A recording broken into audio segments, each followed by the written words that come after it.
शिक्षण क्षेत्रातील ताज्या घडामोडी पहा फक्त KB न्यूज TV महाराष्ट्र या चॅनलवर। राज्याचे शालेय शिक्षण मंत्री दादाजी भुसे यांचे दिनांक 30 सप्टेंबर 2025च्या पत्रामुळे राज्यातील शिक्षकांमध्ये पसरली नाराजी।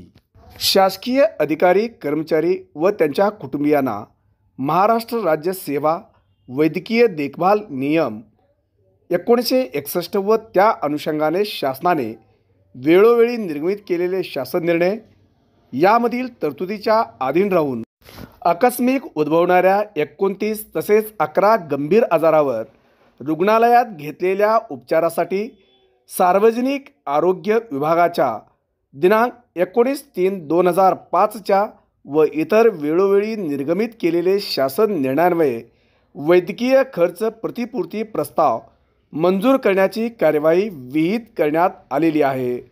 सदरहू शासन निर्णयास अनुसरून शासकीय कर्मचाऱ्याप्रमाणे राज्यातील शासकीय तसेच 100% अनुदानित खाजगी प्राथमिक शाळांतील शिक्षक शिक्षकेतर कर्मचाऱ्यांना वैद्यकीय प्रतिपूर्ती खर्चाचे लाभ देण्यात येतात।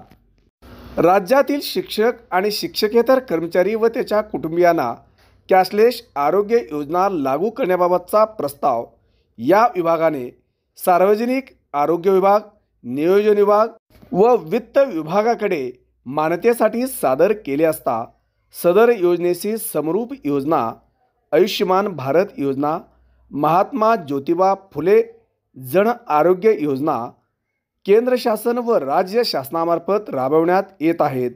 तसेच राज्यातील शिक्षक आणि शिक्षकेतर कर्मचारी यांची संख्या विचारात घेता सद्यस्थितीत सदर योजना राबवण्यास नियोजन विभाग व वित्त विभागाने असहमती दर्शवली असल्याने सदर योजना राज्यात लागू करणे तूर्तास शक्य नाही।